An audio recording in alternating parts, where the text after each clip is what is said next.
Welcome everyone to the Real Whovians Cast, episode 579. I am your host, Matrix Lord 212, and I'm with Connor Farley. What's up, Connor? Hello. What's up, Mike D? AmberStreet.com. All right, so Mike D had a theory we were talking about off air, and I decided that it would be awesome to do a podcast on it. So, what do you got, Mike D? Well, a couple of days ago, I had some time while I was traversing the city in my vehicle, and just got thinking about Doctor Who and some of the conspiracy theories we come up with in the show, and I was trying to think of some things that maybe we hadn't actually really touched upon, and I got to thinking about the Watcher, because I came across a Legopolis Castrovalva clip I was watching the night before, and I got thinking, I'm like, the idea of the Watcher always intrigued me, so my mind started wandering a bit, and I was like, okay, we had Tom Baker show up in the 50th anniversary, and he was this mysterious character, the Curator, and he very heavily alluded to the fact that he was actually a facet of the Doctor, if not the Doctor himself, a Right. future incarnation or whatnot. So I got thinking, I'm like, well, that kind of sounded a little bit like the Watcher's place in helping Doctor 4 transition to Doctor 5, and the Watcher seemed to operate kind of knowingly being there to assist the Doctor when the Doctor needed him at that particular time between those two adventures of Legopolis and Castrovalva. So it got me wondering, is there maybe a connection that could be made between the Watcher and the Curator character? Could they be the same? Well, see, the thing is, we speculated before about the Watcher, and then they said put something on an extra, right, for the DVD or something. I think it was. I don't think I was on that cast. If you guys discussed that, We discussed the Watcher before, but I was always under the impression that the Watcher was a future incarnation of the Doctor, like maybe the last incarnation of the Doctor, and that the purpose of him going back along his timeline was to, help his earlier self out because something massively traumatic needs to be altered. So, I always felt that that's why he merged with himself. So what would that have been? Him just falling off the satellite? I mean, we've had, we had David Tennant fall out of a ship through the ceiling of a building through glass, and he got up and shook it off. So maybe the original version was that the Master destroyed the Earth or something, and the Doctor traveled on, or it could be not necessarily that event, but that something to do with the Time War, that by him regenerating into himself, he already caused a ripple in it, that there would be a different outcome. I mean, not really entirely sure, but I always felt like you had the dark and you had the light. You had the Valyard and you had the Watcher. So. But the Watcher was like a featureless sort of entity, whereas. Well, I always thought he was the Doctor from the future.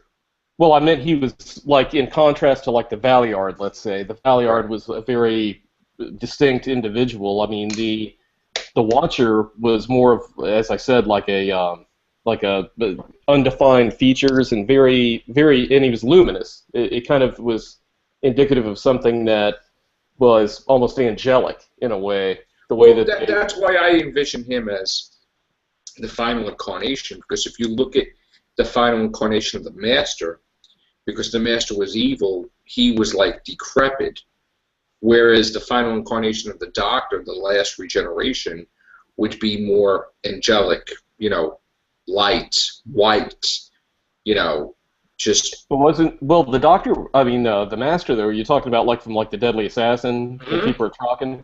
He was more because he was breaking down on a molecular level. Yeah, but I mean, again, that was his final incarnation, and I always felt that, yeah, that would be what the Master looks like. But if the Doctor was his final incarnation, he would look like the Watcher.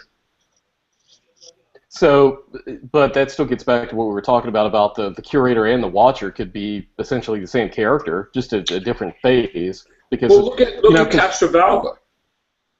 Castrovalva, the Master posed as an old didn't he pose as an old curator of Castrovalva? Yes, I believe so. Now that you mention that, yeah, that's a So point. it's kind of interesting how, He was you like the know, mathematician or something, right? see, shame on me for not remembering it. He was like Thoroughly. the I thought he was like he knew everything about Castrovalva because he was like the almost like a curator of the Castrovalva, like he knew every nook and cranny of it. So he was also an advisor.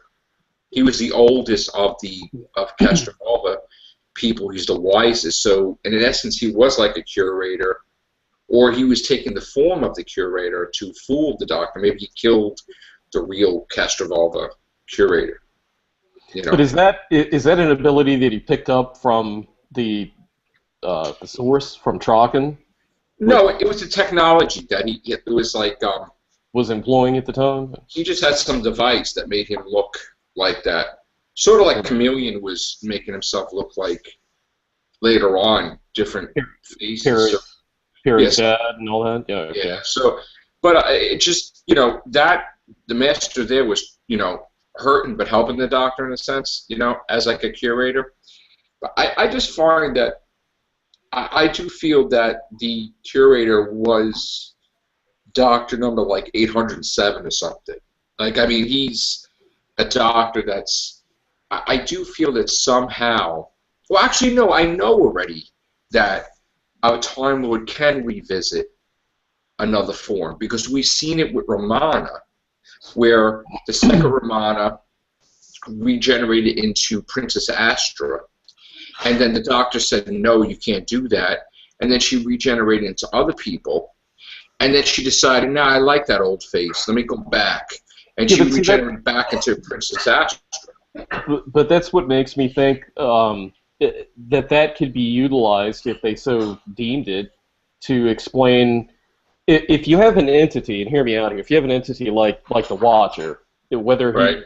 the Doctor, or it's whatever the entity is, it's somehow connected to the Doctor or a future incarnation or some Right. facet of who the Doctor is. That would explain why if okay, we do know that the Watcher, if that's the case, that makes more sense why he would have shown up and helped the transition between 4 and 5. And he could be influencing what appearance the Doctor that's being regenerated into looks like. So, just like with Capaldi, remember, we already have him in Deep Breath saying this face is recognizable, and then we also have like this character from the Fires of Pompeii. So if that, they could kind of tie all that in and have it to where if the Watcher can influence the Doctor's appearance, because if you have a connection, all the links are there. If you have a connection that Tom Baker's character in the 50th was one and the same with the Watcher. Hold on just a moment, if you would.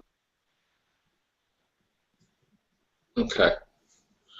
Well, here's the thing. Sorry about that. Okay, good. What I was going to say, sorry, I thought there was something important going on outside or something. What I was going to say is, like, if you can make a link that the Curator character and the Watcher are one and the same, and I'm making that link because you have Tom Baker, the 4th Doctor, then you have Tom Baker as the Curator. You have the Watcher in the Tom Baker episode Logopolis. You have Tom Baker being the Curator in the 50th. So if you can make those links there, which I think you can easily make. Well, the link was already made in the 2 Doctors, where we had an older version of the 2nd Doctor, but in my eyes, it wasn't the 2nd Doctor. It was like Doctor 27 or something, because he already knew that he was forced to regenerate. He already knew that the Time Lords erased his companion's memories. He already knew all that, and he had something that the 6th Doctor didn't remember, and that is a remote control TARDIS. So what I think happened was, in a later incarnation, he revisited the 2nd Doctor's face and just grew older in that incarnation and picked up where he left off as the 2nd Doctor, his old companions. So if he can, well, let me interject here. If he can revisit like a familiar face, as we say that we're quoting directly from the Curator, right? If he can, then obviously he's got a mastery of being able to take on the appearance of one of his earlier selves. So He had a lot of practice. If he's got that sort of mastery, then would he not also be able to master that being influenced by earlier versions of himself, like because that would explain Maxwell also, and why the Sixth Doctor looks like the guard from Arc of Infinity that Colin Baker played. Now, we know the reason why, the practical reason why is because it was just the same actor. But, I mean, there's a way of actually incorporating this into the storyline and, like, growing the mythos of the character and the franchise by actually incorporating that sort of stuff in there, because that would explain why, like, the character from the Fires of Pompeii looks just like, the new Doctor we had with Capaldi. Well, you could also explain that how the Ninth Doctor chose the 10th Doctor's face, because technically Rose met the 10th Doctor before the Ninth Doctor, and she had it in her brain, and when she became the Bad Wolf, she saw the past, present, and future, so she could have saw herself that he was the Doctor, and when he absorbed the time vortex from her, he had that image of himself that he regenerated into. Like the Ninth Doctor could have saw himself in her consciousness when he absorbed the time vortex and regenerated into what she saw. So that could be. But again, I do believe that the Second Doctor and Two Doctors was not the Second Doctor, but more like a future version, just grown older through time. But see, with utilizing that now, if you're going with that theory, you can actually have reason to bring, like, some of the classic Doctors back now and explain away their older-looking appearance, because just like Tom Baker, he had a different appearance. Absolutely. Absolutely. Because it never made sense to me how, if he died, the Second Doctor, going on all those extra adventures, then the other Doctors would never come to be. And the Time Lords would not. In the Three Doctors, they really didn't want that to happen, even though they had no choice, because it would really screw up the timeline. So, well, what's Connor have to say? What do you think? I agree with your thought process of maybe, the Watcher being the Curator, because I believe with regeneration that some of the things that have happened to the Doctor in the past that have resulted in a regeneration doesn't warrant a complete genetical change in itself. He needs to have an extra, whether it's an external power source or some person there. For example, in Planet of the Spiders, whose name I always forget. Is it Cho-Ji? Yeah, Cho-Ji. He was able to speed up the Doctor's regeneration because he was poisoned by radiation. Yeah, he was too far along. And I think that, like, for example, with Colin Baker's regeneration into Sylvester McCoy, what happened there didn't really warrant a regeneration. You have to have that extra power source to kickstart the regeneration. And I think that the Watcher is constantly there. But obviously, because they don't want him to become an overused plot device in every regeneration, we never see him apart from the time with Tom Baker into Peter Davison. Well, supposedly in the audio, they're supposed to explain that how the Sixth Doctor had adventures and that he was technically regenerating, where we didn't see that on camera, and we just saw, I guess the TARDIS getting blasted, and next thing you know, you see him already regenerated. Let me make a point real quick between linking what you're saying and what Connor's saying about the thing, because I'm leaning towards what Connor's saying also, because when he said the thing about in Time in the Ronnie, when they roll over the Sixth Doctor's body and you already see that kind of blur going on, that is very, very similar to the effect that you saw, that luminescent sort of look of the Watcher. Yes. And also, if you think about, especially in the new series, okay, if we're and I'm going to overuse that term luminous, because I mean it's just very that's a very like pinpointed term to use for that character, the Watcher. This luminous sort of appearance. What goes on with the Doctor every time we see him regenerate? It's this bright luminescence that happens, and then flame comes out and stuff when he regenerates. Like Connor's saying, maybe the Watcher is like this part of himself that we see activated, even if it's in the slightest bit that we see in each regeneration for the most part, where that's what we're seeing. That's where that energy is coming from. I don't think it's that way where he's part of every generation, because River Song in New York regenerated the same way, and John Sim regenerated with the fires and everything the same way. So, but we can find out that maybe Time Lords have their own version of that sort of entity that is ingrained in their. Romana had her own in the audios. In the Gallifrey series, she had her own Watcher version. Well, there you go. That backs up my point, then, if that's the case. I'm leaning more to what you're saying, Mike, than what Joe's saying about that. Yeah, definitely.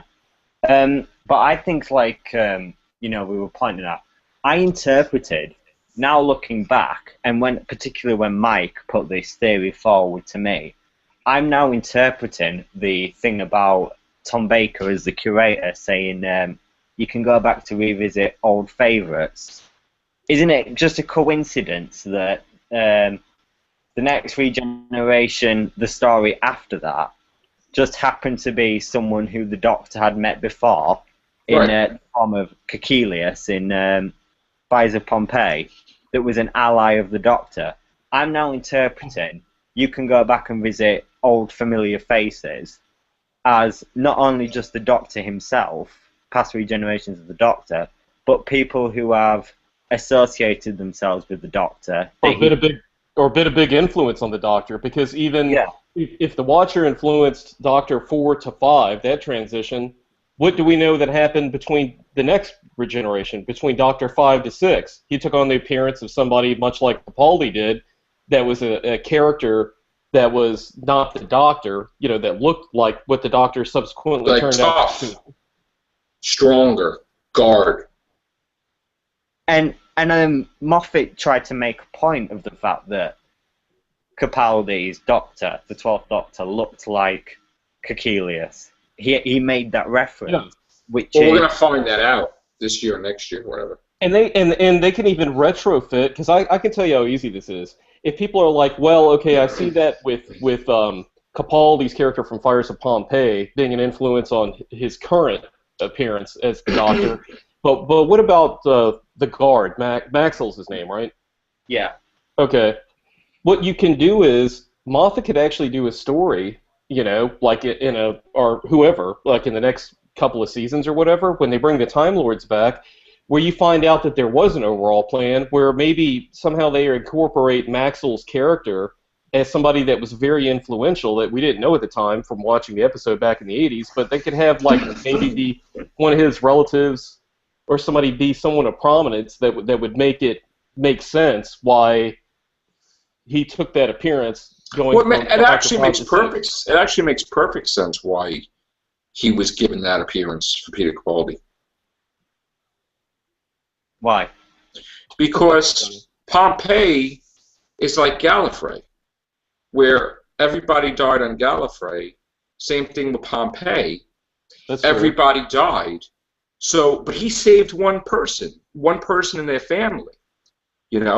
So in essence, yes, he prevented the death of Gallifrey, but the clue to where Gallifrey is has to be a reminder. That face has to be a reminder of what he did as David Tennant, saving that one person to find Gallifrey.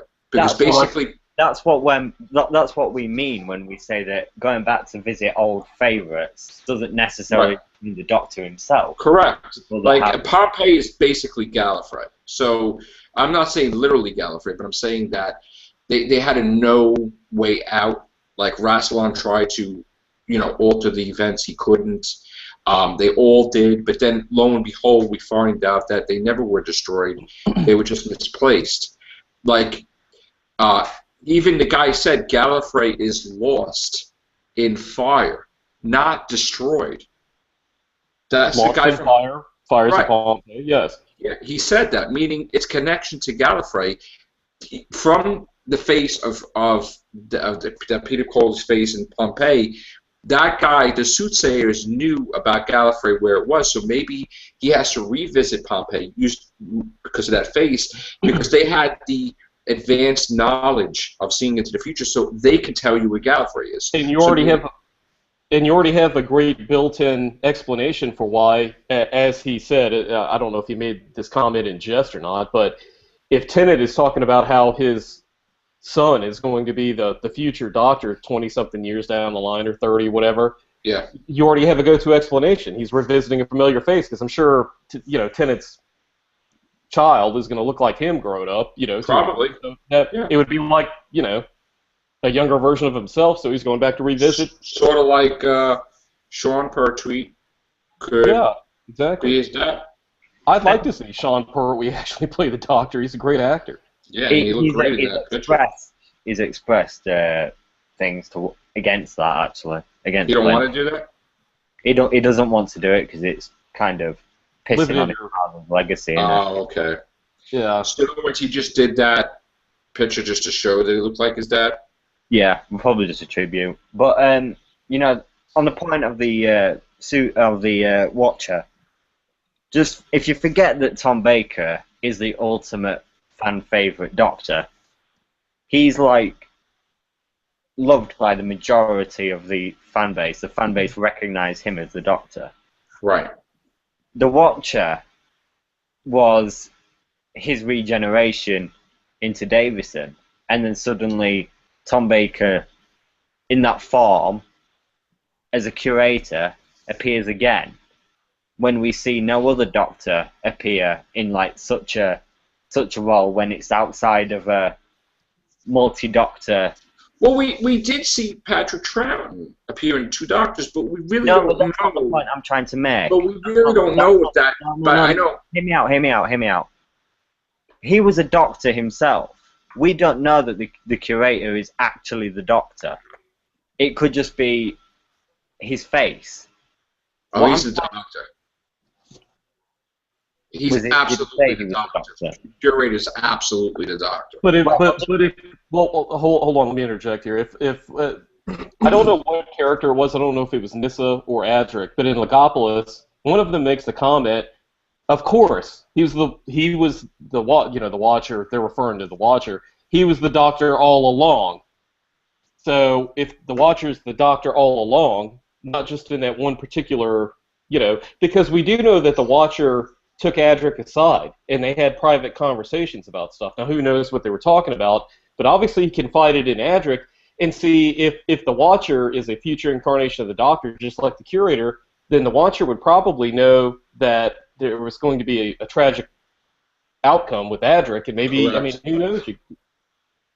Now I want to say something, Connor. Osgood, he asked you where'd you got that scarf, and Osgood said you gave it to me. Yeah, you meaning the Curator had the scarf and gave it to her. The Curator gave her the scarf. Connor. You don't know that. Tom Baker's right there. Come on. Yeah, but was she saying you, meaning like that incarnation of the Doctor? Oh, a past one. You don't know that. That's your speculation. Right, I know.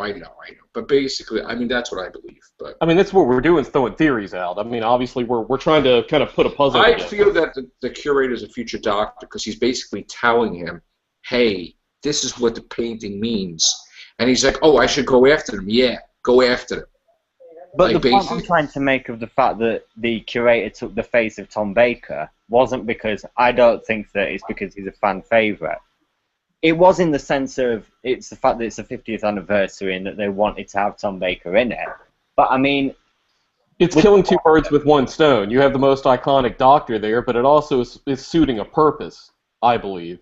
Yeah, like with the Watcher, you a have narrative purpose. It was between. Obviously, he was the one that was present at the regeneration of the Fourth Doctor. So, is it possible that the Watcher could have reabsorbed the Fourth Doctor's body and then later on taken the Fourth Doctor's form again? I think that's also what Mike is alluding to. See, my thing is that the Doctor is going to probably regenerate indefinitely. So eventually he's going to get so skilled at regeneration that he's going to revisit whatever he wants, not just the Watcher. So what if the Watcher's the final, like the final outcome of this individual that we know as the Doctor? That's his final state of being. Is this sort of luminous entity. Yeah. You know, that's why the Doctor's all about when he regenerates. It's the first thing you notice are the different. Hold on. The first thing you notice are the different features. But the Watcher was not like a person as much as he was an entity, a shapeless, featureless. Well, no, he wasn't shapeless because he was able to control the TARDIS, and he flew the TARDIS. No, I'm saying shapeless, meaning like I'm meaning feature-wise. Oh, he had no facial. He had nothing. Yeah. Very like androgynous looking almost, and very like malformed. I mean, just not like it wasn't like you know, it wasn't like Tom Baker or Peter Davison. It was like a embryo sort of looking thing, you know. The way I see it is, right, the Watcher is the last incarnation of the Doctor. There is no planets. There is no people alive. He's the only person in the universe. In fact, it's so far in the future. Well, I don't know about that.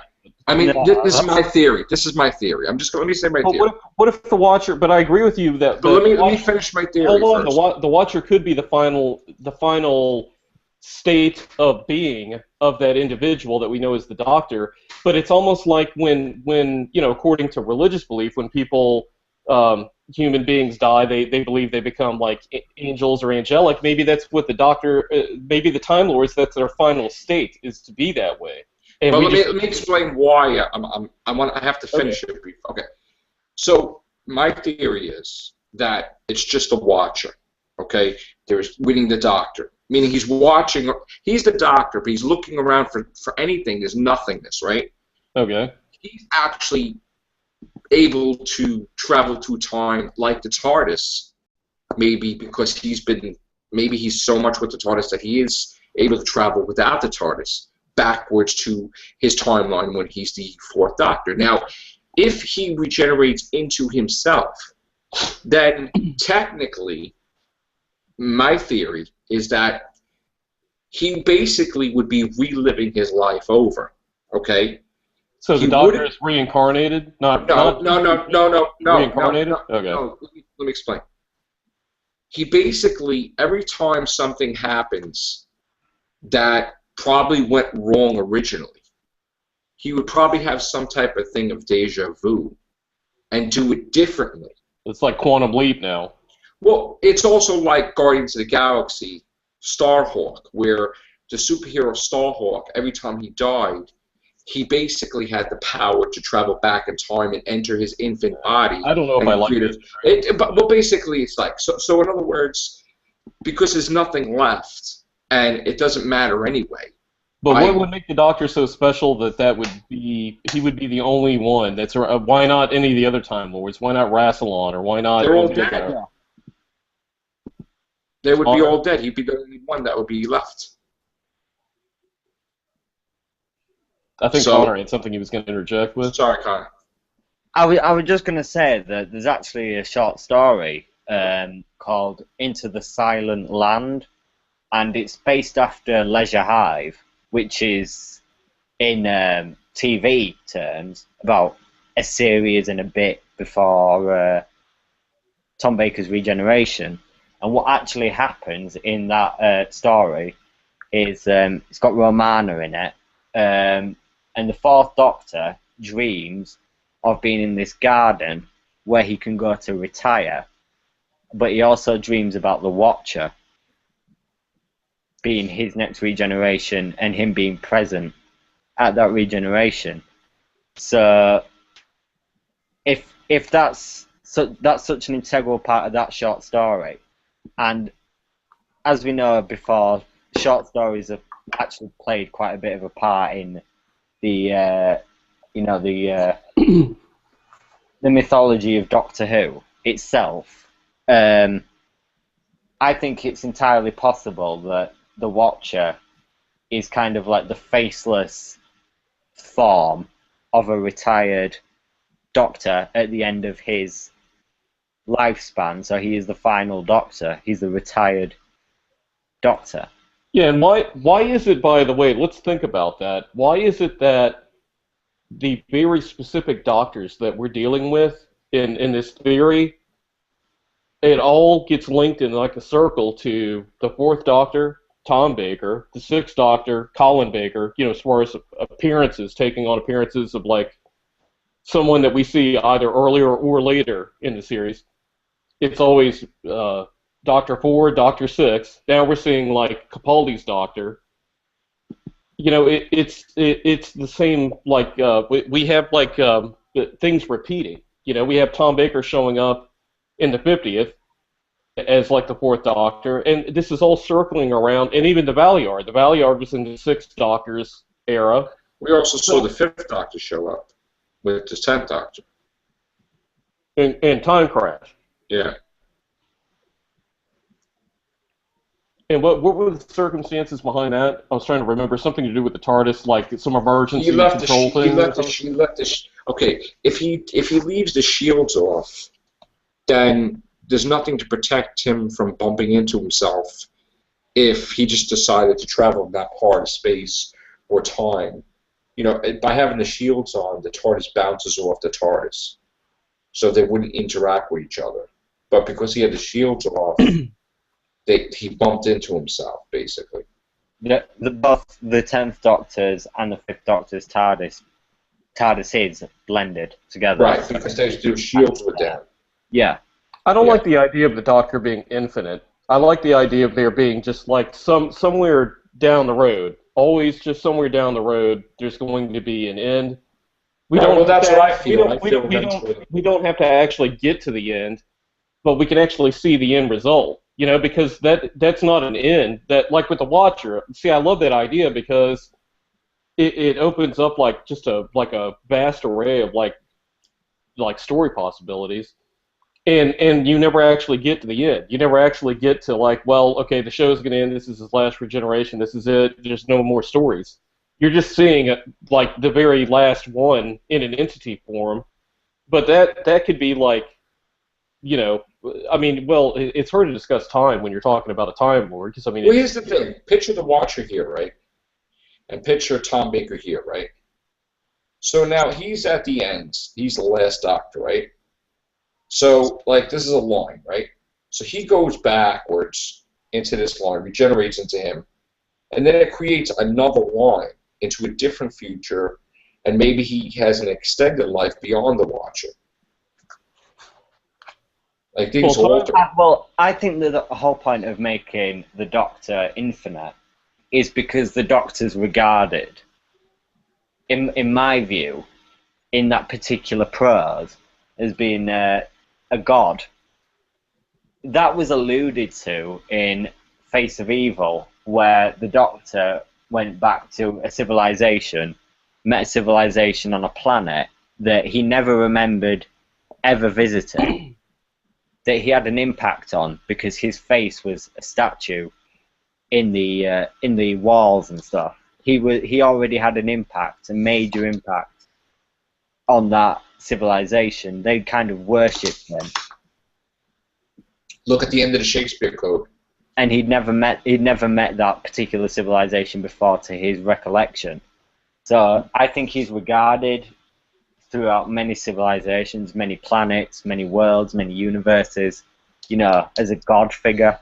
Well, he may be regarded as a god, but one of the attributes of a god would be like being omnipresent and omnipotent, and we know the Doctor's fallible, and if he were a god, like literally, then that would actually negate the whole show.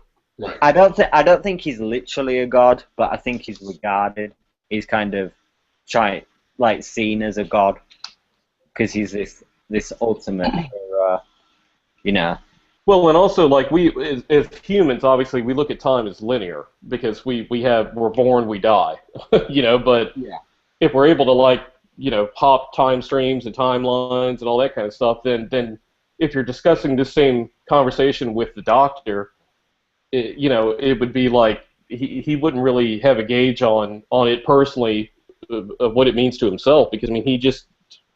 I guess the closest thing to him would be just eras of when he was a particular incarnation of that character.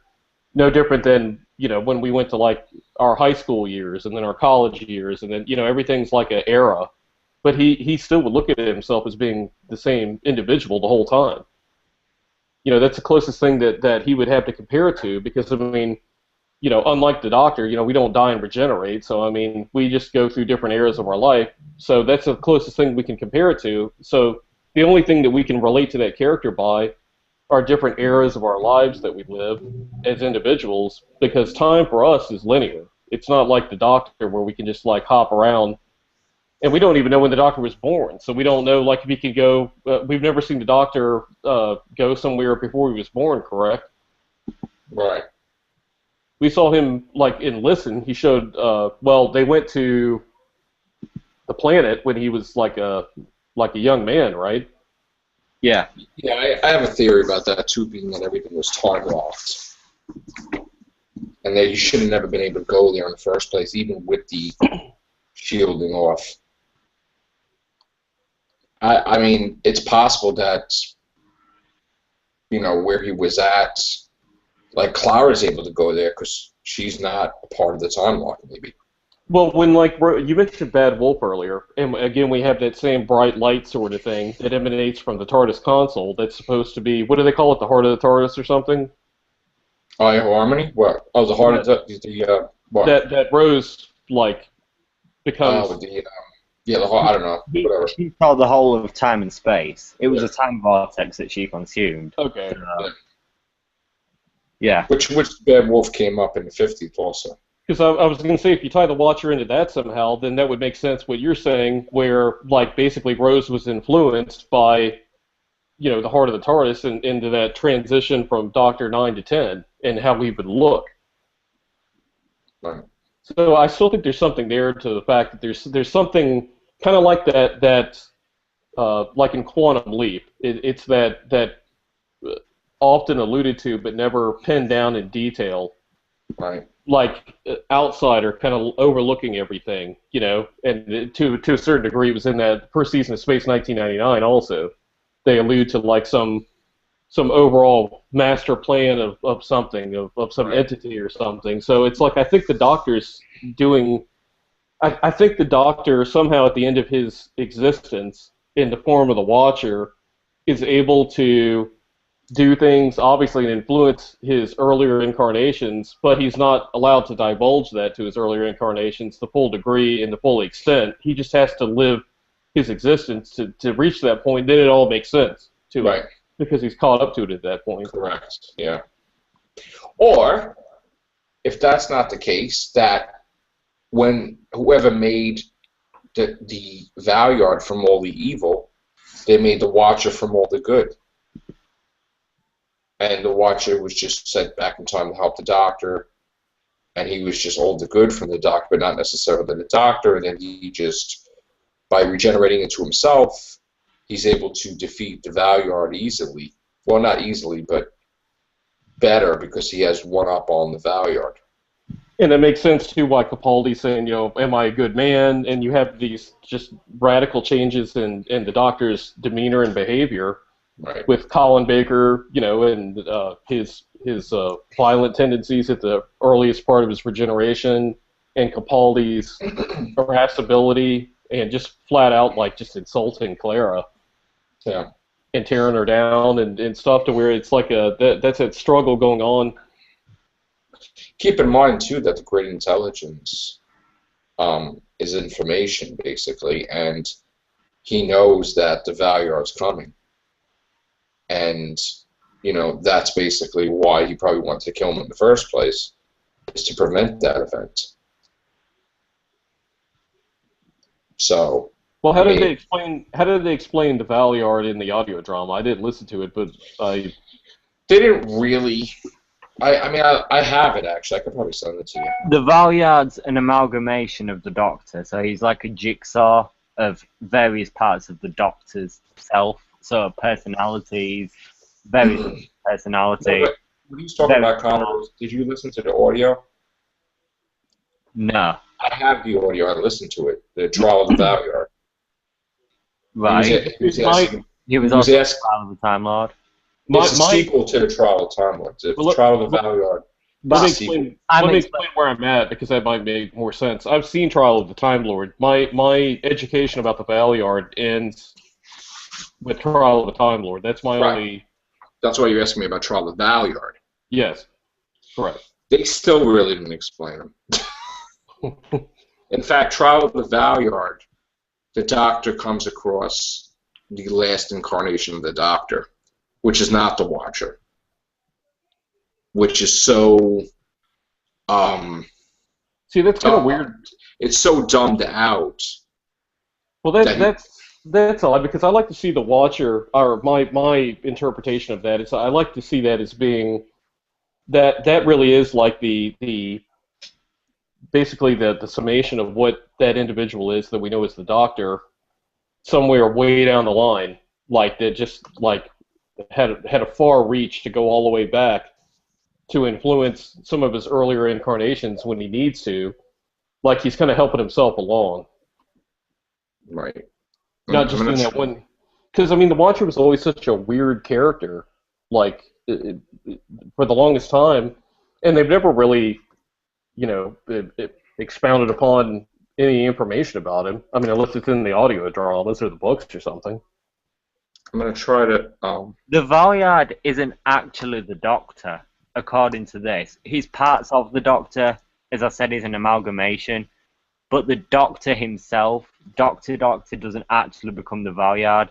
The Valeyard actually grew up normally. He was. Oh, okay. It says here that he was created as a time tot, which is assuming is a Time Lord child, on a mud planet orbiting Etera, I think it's pronounced Etera. Yeah, and he basically lived on this planet. So he himself is not actually the Doctor. He's kind of like, say if you took loads of bits of the Doctor and created this other being out of those parts of the Doctor, then what you'd get would be the Valeyard. Right. I think that's maybe the common mistake with actually thinking that the Doctor himself becomes a Valeyard. I don't know. That's what I thought, was that the Valeyard actually was the Doctor. So that's what I thought too. I mean, that's what I thought they alluded to in Pandorica, that he's going to become, they were worried about him becoming a Valeyard. That's what they went against him. Yeah, he's a completely different being, but he's like just taken parts of the Doctor throughout his entire timeline and just like mixed and matched to make this being. That's basically what the Valeyard is. Yeah, because I mean, if you just if you take it in and of itself, the Watcher showing up in the Legopolis Castrovalva, those two episodes, just taking it in and of itself, it really doesn't make sense in the narrative. Like beyond that, but I mean, it doesn't make sense. I mean, beyond it, it does. But I mean, you have to like elaborate upon that character of what the Watcher is, because if you don't, then it doesn't make any sense. It's just like Deus Ex Machina sort of explanation for why the Doctor had to regenerate, which is just like something that comes out of nowhere. Like, okay, like it just appears to help the Doctor. It's like a plot device, and it doesn't make sense. Yeah. If it's just like, because what really of special note occurred in that episode that would warrant the Watcher? It seems to me like the Watcher would be more integral to like Tennant regenerating with all the angst he had and all that other stuff, and with the Time Lord Victorious and all that stuff. Because I mean, Dr. 10 was the one that had the most like intense sort of like repressed rage and anger, and like that sort of part of his personality that he was having to deal with like for so long, that it seems like that there would be, and he was the one that wanted to fight his regeneration, if I'm not mistaken. because he was like, I don't want to go, you know. So it seems like he would be, if all the doctors, because Tom Baker seemed resigned to the fact he was going to regenerate, so it was like, you know, it's the end, but the moment's been prepared for, Right. like he says. Tennant's the one that seems the opposite. He's not resigned to it. He's wanting to fight the fact of moving on. So it seems like of all the doctors thus far, he would seem to be the one that would need the Watcher to be like guiding him and going to, like, you know, this is what needs to happen, you know. Right. I think with Tennant, I mean, he didn't want to go, and he found a way not to go originally by just extending another whole regeneration with keeping himself. But you can't say it was just Tennant, because technically the same thing happened to Matt Smith, where with Rivers' regenerations, he was able to not regenerate but keep his form with regeneration energy. So basically, the same thing happened. He was able to regenerate without changing his face. You know. And technically, if you think about it, he used up regeneration to create another version of himself. So there's a human doctor with David Tennant's face that if he ever gets any more regenerations, somehow he could revisit other faces too. And not technically, I mean, David Tennant was recently at a convention and explained it, that the human doctor is not the doctor. Basically flat out said it, because he has the thing in him that's not the doctor, Donna Noble humanity type of thing, you know. And the moment he had that in him, he went to commit an act of genocide. So, Rose has to work overtime to try to shape him into the doctor, which he may never really completely be the doctor, and that may be a problem for Rose, because maybe that's not what she wanted, you know. So, you know. But anyway, I just always had the idea that Valiant was, like, somehow, yeah, I mean, it always seemed to me as a kid cool that he was, like, in a never-ending battle, but he may not win because he may turn evil in the end. Well, see, and I like that idea.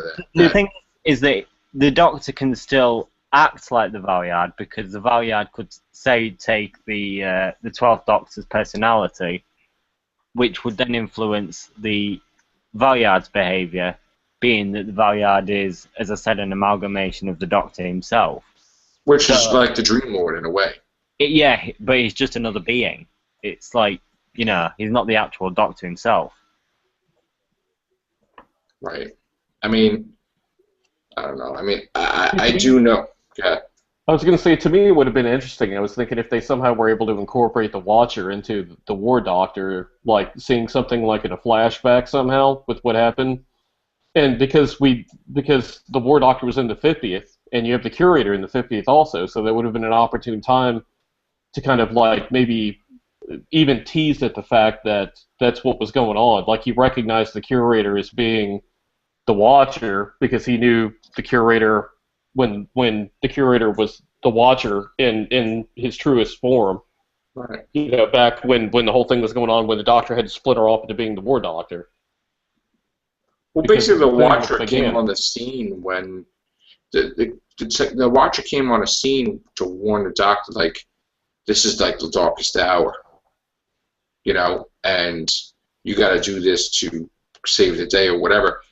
Basically, the Curator came to Matt Smith, you know, the 11th Doctor, during the Doctor's darkest hour, thinking that to let him know, hey, you got to go find Gallifrey because it's not the end, you know. Yeah. I mean, I just tend to believe that the Doctor will revisit faces, and I tend to believe that the second Doctor and two Doctors was a Doctor from the future that revisited an old face, because Jamie was older, he was older, he knew that the Time Lords erased their memories and stuff, and the Sixth Doctor never remembered any of that because it was a future Doctor. He didn't remember any of it. Like, usually when they interact with each other, the 11th Doctor's like, hey, I somewhat remember the Fez going through the vortex and going out the other end. But the 6th Doctor didn't remember any of it with the 2nd Doctor and the 2 Doctors. So that leads me to believe that, one, either he gets his mind wiped by the Time Lords going on covert missions, or 2, he's a future Doctor. That maybe the Time Lords made him pick the face again, because in that incarnation he got the most stuff done. You know. And I tend to believe that the Doctor didn't choose the face, but the Time Lords, when they gave him a new batch of regenerations, they chose the face. See, I always looked at the 2 Doctors as being like the Time Lords forced the regeneration between 2 to 3, so I saw it as being them kind of like saying, hey, we're going to toss you a bone and give you back your 2nd incarnation, you know, some more adventures with that before. And actually, I think there's a fan film that explains that that something took place like that the 2 Doctors took place like right before the what's the War Games episode. Because we just see, you know, the whole thing where it ends with the Doctor like freaking out, and then like Spirit from Space starts, and he's just falling out of the TARDIS. So I mean, anything could have happened.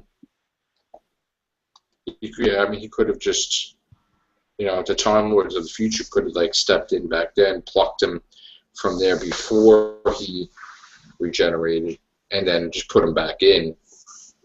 And even if he got hurt or something in the mission, he was going to regenerate anyway. So. Well, and the cool thing about that is, like, literally next week, they could decide to do, like, let's just say, hypothetically, I'm just throwing this out there, that they could just decide, we're going to do, like, 4 or 5 specials with the classic Doctors. Each one's going to get, like a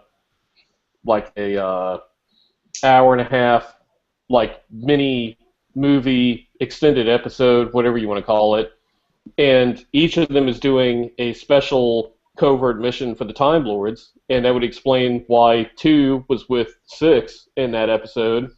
And they could have, like, Doctor, they could have McGann's Doctor doing something, they could have, like, Tennant's Doctor doing something, just for a one-off episode. And, that would explain, like, that. I mean, it's really wide open where they could do stuff like that, and it would lend continuity overall to the classic and the new series by doing that. Right. I mean, you could always have anything. I mean, you could have David Tennant encounter the Time Lords before the Time War, being hired to do a mission, right, like you said, without revisiting faces, just, because he did a lot of adventures before he ended up at the Ood planet. Yeah. So, we don't know what the hell he did. Well, they could retrofit that in, because, I mean, as far as, from what I recall, like, even, the situation with, like, the 3 Doctors, where you have Hartnell just kind of appearing, off camera in these, like, pre-recorded segments. Yeah. They can retrofit it in with what we've already had that was done years ago, like with Troughton and Colin Baker and 2 Doctors, where you can just have, like, you can just create a story or create a season where that's what's going on, is that, like, they can even incorporate that into, like, series like 10, for example, and they can have Capaldi doing his regular adventures, but they could have something where, say the Doctor finds Gallifrey, something goes on, and part of the story arc is the Time Lords tell the Doctor, we've got a special plans to set some things straight, and they allude to it during the regular series with Capaldi, but then they do those 4 or 5 standalones, including the 2 Doctors, which is what they're referencing about these special plans for, tying up loose ends with some things across the universe for some reason. Right. Like they could have the Sontarans involved in it, and they could say, and that would explain why you have Troughton with Colin Baker and the Sontarans and the 2 Doctors, and the Sontarans could have, like, something to do with that story arc. Right. They had another audio right at the end, which was the 50th anniversary audio, like, special, I guess, that I had too, where they were all interacting. The 4th Doctor was interacting with the 8th. I I think it was the Sixth Doctor was interacting with the Seventh, and they were facing off against the Master. I believe that was the decrepit Master. You know, that was it's just really interesting. It was a good audio too. Well, just think they could have all sorts of fun, because if they went with what I'm saying, they could even do a standalone where they have Matt Smith with the Curator, with Tom Baker's Doctor, and he could explain to Matt Smith in that episode, you know, yeah, I am the Fourth Doctor. I am, you know, and they could have that episode, and that would be continuity-wise, it would be right in line with everything we've seen before. So, I mean, they could do numerous things, but is Moffat going to do any of that stuff now? no. He tends to. I've just found something out about the Second Doctor. You know that you were saying that Colin Baker's Doctor, the Sixth Doctor, doesn't remember ever having things like the remote control or anything. Right. It's because the two Doctors took place after the War Games, but before the Five Doctors. So it would have been before Colin's. It would have been before Collins' incarnation and Davison's incarnation and Baker's and Pertwee. So yeah, is that what you're trying to say? Yeah. Yeah. Okay. So that's why he didn't remember. So in other words, they erase his memory. Is that what it is? The Time Lords, or? Well, it would be like if I were a future incarnation of you, Joe, and I went back to, like, before you went to prom in high school, and I made a joke about something that I knew happened, you know, at your prom where, you know, somebody threw a drink in your face or something, and I made a joke about it, and you're like, what are you talking about? I don't remember that. And I go, oh, well, you know, it's because that hadn't happened, you know. Right. Okay.